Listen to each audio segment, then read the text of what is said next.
अला रसूलिल करीम अम्मा बाद फ़अऊज़ु बिल्लाहि मिनश शैतानिर रजीम बिस्मिल्लाहिर रहमानिर रहीम रब्बि इश्रह ली सदरी व यस्सिर ली अमरी वहलुल उक़दतम मिन लिसानी यफ़क़हू क़ौली रब्बी ज़िदनी इल्मा अल्लाहुम्मा फ़क़्हिना फ़िद्दीन। हम सूरह अल-बकरा की आयत नंबर 74 को अशरा कुरान में ठहरा कर देखते हैं। सबसे पहला वक्फ जो होगा वो कस्वा पर हो जाएगा और यहाँ पर फ़हिया में इख्तिलाफ है। क़ालून, बसरी, किसाई, अबू जाफ़र हा को साकिन कर देते हैं, वो पढ़ेंगे फ़हिया। और औ अशद्दु में नक़्लुल हरका है और खलफ और मुतव्वी का सकता है, साकिनुल मफ़सूल वाला कायदा है। और कस्वा में गोलता आ गई है, किसाई का वक्फन इमाला होता है। और मिम बाद ज़ालिका में सूसी का इदगाम है और इख्तिलास भी है और इदगाम उनका मुकद्दम है। और उसके बाद कुलूबुकुम पर मीमुल जमा वाला इख्तिलाफ है। तो सबसे पहले हम क़ालून के लिए पढ़ते हैं। सुम्मा क़सत कुलूबुकुम मिन بعد ذلك فهي كالحجارة أو أشد قسوة। अब किसाई का इमाला आ जाएगा औ अशद कस्वे। अब वर्ष आ जाएंगे, वो फाहिया कहकर आगे उन्होंने फाहिया कहना है और नकलुल हरका करनी है। फाहिया कल हिजारती औ अशद, यहाँ पे नकलुल हरका होगी, वो पढ़ेंगे अवशद्दु। फ़हिय कल हिजारती अव अशद्दु क़स्वा। अब शामी आ जाएंगे, वो फ़हिया कहकर आगे क़ालून के साथ चले गए, यहाँ पे उनको नकल के बगैर पढ़ना है। वो कहेंगे अव अशद्दु क़स्वा। अब खलफ आ जाएंगे अपना सक्ता लेकर, मुतव्वी उनके मुवाफिक हो जाएंगे। अव अशद्दु क़स्वा। अब सूसी अपना इदगाम लेकर आएंगे और फ़हिया कहेंगे।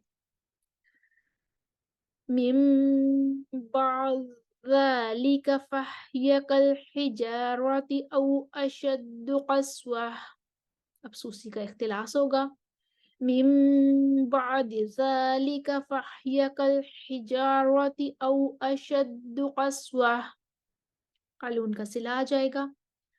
क़ुलूबुकुम मिन बाद ज़ालिका फ़हिय कल-हिजारति औ अशद्दु क़स्वा। मक्की का सिला गुजर गया आगे। फाहिया नहीं उन्होंने कहना था, उन्होंने फाहिया कहना था। मक्की आ जाएंगे। फाहिया कल हिजारति औ अशद्दु क़स्वा। अब इसके बाद आयत का दूसरा हिस्सा आ जाता है। मिनहुल मा ऊपर हम वक्फ करेंगे। मिनहुल मा ऊपर वक्फ की सूरत में हिशाम की 5 वजूह बनेंगी और हमजा की भी 5 वजूह बनेंगी। पहले वो अलिफ के साथ इब्दाल करते हुए कसर करेंगे, फिर अलिफ से इब्दाल करते हुए तवस्सुत करेंगे, फिर अलिफ से इब्दाल करते हुए तूल देंगे और फिर तस्हील माल रूम बिल मद है और फिर तस्हील माल रूम बिल कसर है। और जो तस्हील माहरूम बिल मद है वहां पर हिशाम की मद तवस्सुत होती है और हमजा की मद तूल होती है। बाकी 4 जो उनके इख्तिलाफात हैं वो एक ही तरह के हैं। तो अब हम यहाँ कुरा को ठहरा के देख लेते हैं। बस मिनहुल माउ पर ही इख्तिलाफ है, उसके अलावा मिनहुल अनहार पर नकलुल हरका है और साकिनुल मौसूल का कायदा है, हमजा और मुतव्वी का सकता है और खल्लात का अदम सकता है। तो सबसे पहले हम क़ालून के लिए पढ़ेंगे। वो यहाँ पे मद्दे मुत्तसिल जो है मा वो यहाँ पे तवस्सुत देंगे। जी। व इन्ना मिनल हिजारति लमा यतफज्जरु मिनहुल अनहारु व इन्ना मिनहा लमा यशक्ककु फयख्रुजु मिनहुल मा।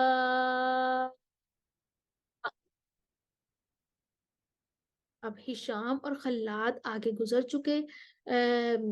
तो यहाँ पर मिनहुल मा पर आकर हिशाम पढ़ेंगे, अलिफ से अपनी 5 वजूह पढ़ेंगे और खल्लाद उनके साथ 4 वजूह में मुवाफिक हो जाएंगे।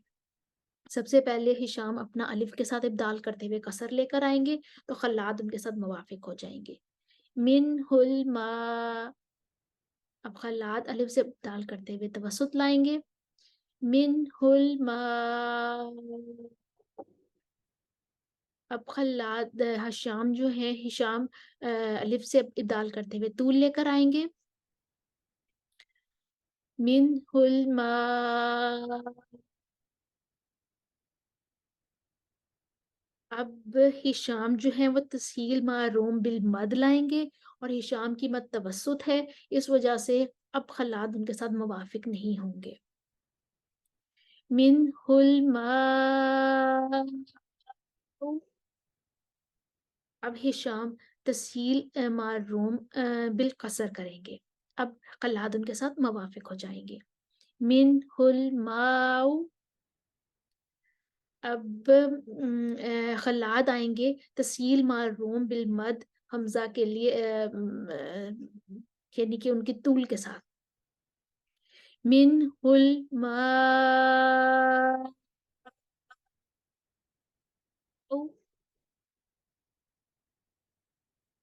اس کے بعد ورش آ جائیں گے، ورش کو نقل الحرکہ کرنی ہے اور اس کے بعد یہاں پہ ان کو مد متصل پر طول دینا ہے. منہ الانہار وان منها لما یشقق فیخرج منہ الماء.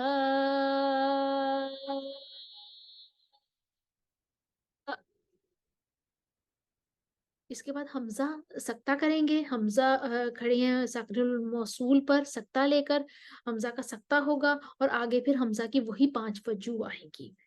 پہلے الف سے ابدال کرتے ہوئے قصر، پھر الف سے ابدال کرتے ہوئے توسط، پھر الف سے ابدال کرتے ہوئے طول اور پھر تسہیل معروم بالمد اور حمزہ کی مد طول ہوگی اور پھر تسہیل معروم بالقصر. پہلے ہم کرتے ہیں قصر کے ساتھ الف سے ابدال کرتے ہوئے قصر. منہ الانہار وان منها لما یشقق فیخرج منہ الماء. منہ الماء. منہ الماء. منہ الماء.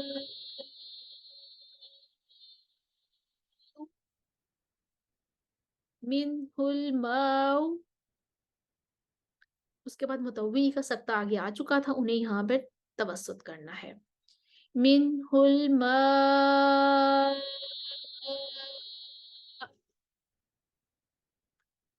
اس کے بعد آیت کے آخری حصے میں من خشیت اللہ پر ابو جعفر کا اخفا ہوگا اور اما تعملون میں امام مکی جو ہیں وہ یعملون پڑھتے ہیں. تو پہلے قالون کے لیے لے کر آئیں گے اور باقی تمام قرآ قالون کے موافق ہو جائیں گے سوائے امام مکی اور امام ابو جعفر کے. وَإِنَّ مِنْهَا لَمَا يَهْبِطُ مِنْ خَشْيَةِ اللَّهِ وَمَا اللَّهُ بِغَافِلٍ عَمَّا تَعْمَلُونَ. امام مکی آ جائیں گے. عَمَّا يَعْمَلُونَ. امام ابو جعفر کا اخفا آ جائے گا. من خشیت اللہ وما اللہ بغافل عما تعملون. اس کے ساتھ ہی اس کی تمام وجوہ کمپلیٹ ہو گئی ہیں. اس میں اگر ہم اختلاف انہار پر کر دیں تو ورش کی بس اتنی سی ایسی وجوہ بنتی ہیں اور اگر ہم اس آیت کو ما اوپر کریں تو پھر کچھ اس طریقے سے وجوہ بنتی ہیں، اسکرین پر آپ کے سامنے آ رہی ہیں. اور اسی طریقے سے اگر ہم وقف چھوٹے لے لیں تو صرف ابو جعفر کا اخفا ہوگا اور ادھر آخری حصے میں مکی کا یہ اختلاف ہو جائے گا، تعملون کو یا ملون پڑھتے ہیں. لیکن ہم نے چھوٹے وقف تھوڑے زیادہ وقف لے کر پڑھا تو ہماری وجوہ اس طرح سے تھی جس طریقے سے ابھی ہم نے پڑھا ہے. تو ہم ایک دفعہ دوبارہ پڑھتے ہیں قالون، اس آیت کو روانی کے ساتھ دوبارہ پڑھتے ہیں اور اسکرین پہ آپ کے سامنے تمام وجوہ لکھی ہوئی آ رہی ہیں. امید ہے آپ کو سمجھ آئیں گی، آپ ساتھ میں اپنی دہرائی کرتے جائیے. ثم قست قلوبكم من بعد ذلك فهي كالحجارة أو أشد قسوة فهي كالحجارة أو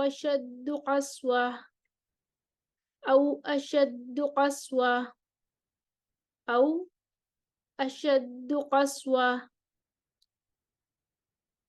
من بعد ذلك فهي كالحجارة أو أشد قسوة من بعد ذلك فهي كالحجارة أو أشد قسوة قلوبكم من بعد ذلك فهي كالحجارة أو أشد قسوة فهي كالحجارة أو أشد قسوة وإن من الحجارة لما يتفجر منه الأنهار وإن منها لما يشقق فيخرج منه الماء منه الماء منه الماء منه الماء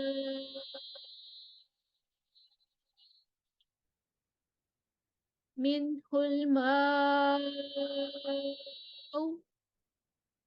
الماء منه الماء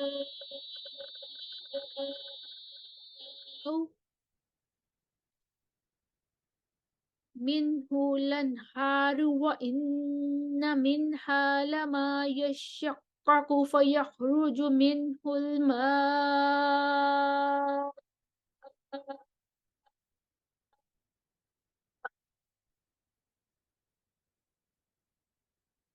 منه الأنهار وإن منها لما يشقق فيخرج منه الماء منه الماء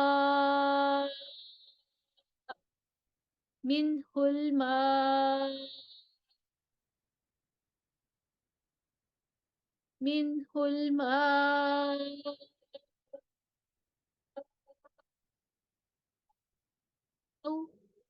منه الماء منه الماء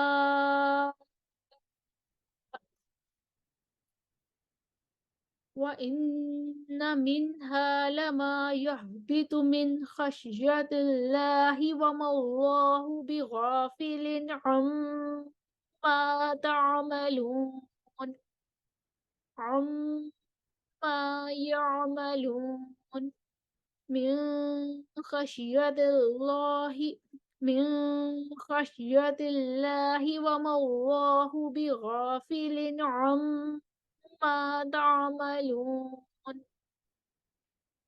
इसके साथ ही आयत नंबर 74 के तमाम इख्तलाफात तमाम वजूह हमारी कंप्लीट हुई। उम्मीद है आपको समझ में आई होगी।